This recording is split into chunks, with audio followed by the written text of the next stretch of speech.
tell us this very truth. lizobonisa ukuthi njengoba uJesu athe indlela incane It's going to show that when God said the eya road is narrow, ekuphileni that goes to life, and bayingcosana abayifumanayo and few are those who find it. yena uzovela njengomuntu oyenza ibe ncane kakhulu. Now he's going to appear as someone who makes that road narrower.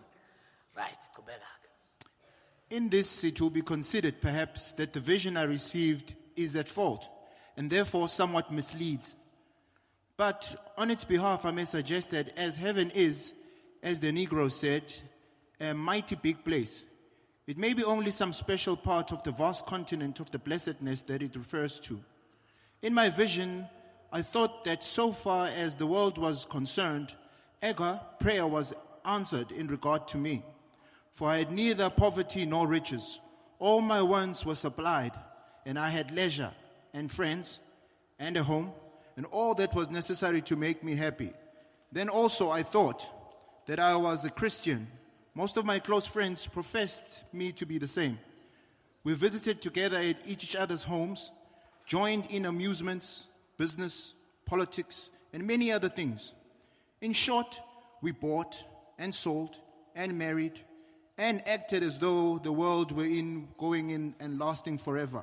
Uyayizwa ngithi amanye amazwi In other words, nomzalwane uthi this bekazazi ewumzalwane he knew himself as a njenga believer. wonke umuntu ezazi Like everyone else knows and that they're futhi brethren. kade phila kamnandi nje And yonke he into had a ihamba good life. kahle azange Everything abe went poor well. He yonke wasn't into poor. right like Everything was right according, was good. bekanabanye abazalwane futhi He had other beyiphilela nje believers, kamnandi they lived bevakashelana together, they used to visit each behamba other. amaphathi benza yonke into emnandi Going nje to parties, because doing be-enjoy all the life joyous food. They njengabazalwane enjoyed life like brethren. bese khipha lamazwi athi Then he says these words. lamazwi asho uJesu athi kuyofana neinsuku zikaNoah It will be like the times of athi Noah. babedla babephuza sokuthi They were ngathi sasidla eating and drinking. sasiphuza sasishada sasikanselana We were marrying and getting wedded. In this vision, I was one who was active in religious activities. In fact, I considered myself to be quite a shining light. I always attended church on Sundays, and I taught in the Sunday school now and then, though not every often. I visited the sick. And in addition to these good deeds, I gave a little money to support Christian work. In all this, I was quite sincere. I had no idea of playing the hypocrite. It's true that I didn't stop to consider the Christianity what it really was. Although I talked freely enough about it at times, I pitied people who didn't profess to be Christians. I seldom, if ever, considered what Jesus Christ required, nor was I very concerned about the lost. Although I heard these matters occasionally discussed in my presence, I had gotten into a definite rut in throughout an action and profession, and I went on from day to day, hoping that everything would turn out all right in the end. But in my vision, I thought that without an apparent warning, a dangerous fever seized me, and I became terribly sick. And all of a sudden, in fact, in just a few hours, I was brought to a very brink of death. This was serious business, indeed. Everyone about me was in great confusion, and those who loved me were paralyzed with fear. Some took action. The proper medication were administered. There were consultations among several physicians, and the members of my family buried to my side from far and near. Friends and acquaintances came.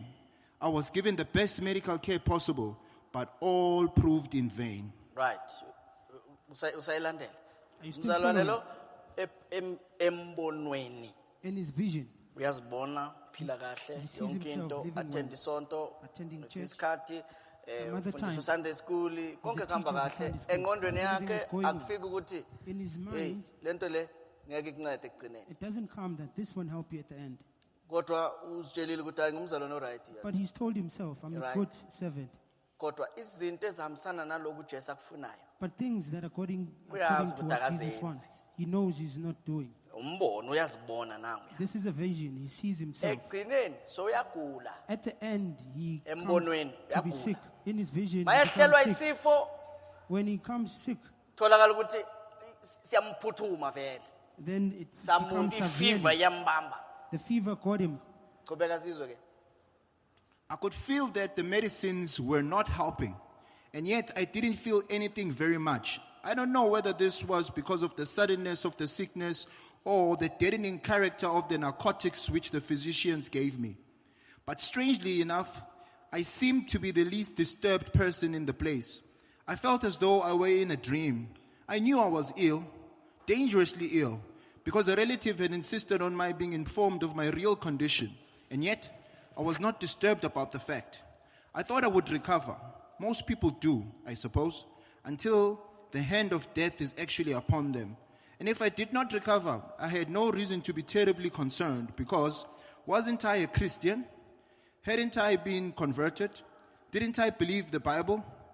Why should I fear? And wasn't I continuously hearing hymns being sung and prayers offered that I might be restored to health? And if not, that I might pass away without suffering and have a good time of it in heaven. But even so, disquieting thoughts did come across my mind, because I couldn't keep out questioning that kept arising as to whether I had truly followed Jesus Christ and had done my duty to a perishing world with my time and influence and money and family. And questions would come and go that were very difficult indeed to answer. Yet, it was all in a dreamy way. How could it be otherwise? With the burning fever lapping up the vital current and my brain all benumbed and my energies laid prostrate. So when I complained that I didn't have much joy or assurance, I quite naturally agreed relatively to the suggestion that my conditions prevented this. And I felt moreover that if I had not ready, I had neither the time nor energy to begin so serious a business over again as the salvation of my soul. Besides, how could I confess that I had been mistaken all these years and that my life had been a failure? No, it was too late, and I was too ill for any such confession. One thing I could do, and that I did, I cast myself, with that force of soul I had left, on the mercy of my Savior, and again, I repeated a verse which had always been a favorite of mine. I am a poor sinner, just nothing at all, but Jesus Christ is all in my all. It was with this sentence on my lips, a sentence taken up and reproduced at my funeral service, that a cold numbness seemed to come creeping over me, and a great difficulty of breathing seized me. My friends were alarmed. I read it in their faces. Some prayed while others wept. And my dear ones moistened my lips and kissed my brow. Meanwhile, a strange faintness seized me. I lost all consciousness.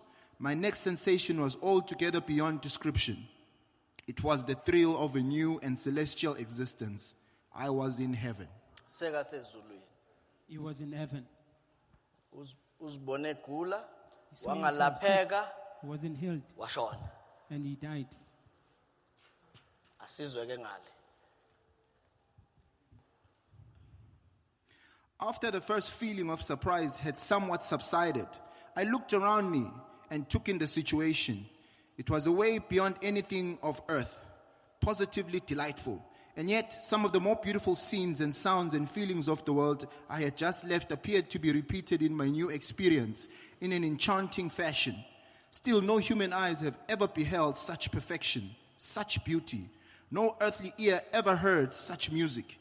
No human heart ever experienced such ecstasy as it was my privilege to see, hear, and feel in the celestial country. Above me was the loveliest of blue skies. Around me was the atmosphere so balmy that it made my whole physical frame vibrate with pleasure. Flowing by the bank of the roses on which I found myself reclining was the clearest and purest water of a river that seemed to dance with delight to its own murmurings. The trees that grew upon the banks were covered with the greeniest foliage and laden with the most delicious fruit, sweet beyond earthly sweetness. And by lifting up my hand, I could pluck and taste them. In every direction above and around me, the whole air seemed not only to be laden with the sweetest perfumes coming from the fairest flowers, but filled with the fairest forms. For floating above with me were beautiful beings whom I felt by instinct were angels and archangels, seraph and seraphim, cherub and cherubim, together with the perfect blood-shed saints who had come from our own world. They were sometimes far and yet again nearer. The whole sky at times seemed to be full of white-winged, happy, worshipping, joyous beings, and the whole country apparently of limitless extent. was filled with the blissful ecstasy that could only be known by being experienced. You may perhaps imagine my sensation. At first, I was swallowed up with a sort of ecstasy intoxication, which feeling was immediately enhanced by the consciousness that I was saved to suffer and sin no more. And then suddenly, a new set of feelings began to creep up over me. Sekungala ne? It's on the other side. Bekumnandi, It was ubona good. ubuhle bezulu, You saw the yonke into beauties of ihamba heaven. kahle. Everything was going well. Manje sekuvela amanye ama-feelings. Qala uyinake ke Different manje. feelings appeared. Strange as it may seem, I felt somewhat lonely and a little sad, even in the midst of this infinite state of bliss, because up to this moment I was alone. Not one of the bright beings who were soaring and singing in the bright sky above me, nor the ones who were hastening here or there as though bent upon some high mission had spoken to me or approached me. I was alone in heaven. Then, in a still stranger and mysterious way, I appeared to feel in myself a sort of unfittingness for the society of those pure beings who were sailing around me in an indescribable loveliness. How could it be? Had I come there by mistake? Was I not counted worthy of this glorious inheritance? It was indeed a mystery. My thoughts went back to earth, and all before me, as though unfolded by angel's hand, and record of my past life was unrolled before my eyes. What a record it was! I glanced over it, and in a glance I seemed to master its entire contents, so rapidly indeed that I became conscious of a marvelous quickening of my intellectual powers. I realized that I could take it in and understand in a moment what would have required a day with my poor, darkened faculties on earth. With my quickened mind, I saw, to my delight, and that very first glance, that this register of my earthly existence, the divine biography of my life, contained no record of any misdeeds before my conversion. Indeed, that part of my life seemed to be very much of a blank. I further perceived that neither was there any record of the sins that I had done since that time. It was as though some friendly hand had gone through the roll and blotted out the record of the evil doings of my life. This was very gratifying. I felt like shouting praises to God, who had delivered me from the pain of having these things staring in my face in this beautiful, holy land, among all these holy beings, where it seemed to me that the very memory of sin would defile. Nevertheless, I further glanced at my record, appalled me, for there was written therein, leaving out, as I had said, the sins of commission. There was written the exact daily record of the whole of my past life. In fact, it went much deeper because it described in full detail the object of which I had lived. It recorded my thoughts and feelings and actions, how and for what I had employed my time, my money, my influence, and all the other talents and gifts which God had instructed me to spend for his glory and for the salvation of the lost. Ama-records. All the records, Uhlobo lwempilo ayiphilile. the type of life he lived, Yonke recorded. it was Uyithola recorded. ngale. He found it on the other side. Every chapter of this record carried my thoughts back to the condition of the world I had left. And there came up before my eyes a vivid picture of its hatred for God, in rejection of Christ, its wickedness, with all the wretchedness and destitution and abomination. It utterly appalled me. Also in my eyes there came a hurricane of cursings and blasphemy, and a wail of anguish and woe that stunned me. I had seen these sights and had heard these sounds before, not too often, it is true, because I had hid myself from them. But now they had blinded and stunned me. They appeared 1,000,000 times blacker and more vile, more wretched and piteous than they had ever seemed before. I felt like putting my hands before my eyes and my fingers in my ears to shut these things out from my sight and hearings. So intensely real and present did they seem. They wrung my soul with sorrow and self-reproach because of the record of memory I saw, how I had occupied myself during the few years which I had allowed to live amongst all these miseries.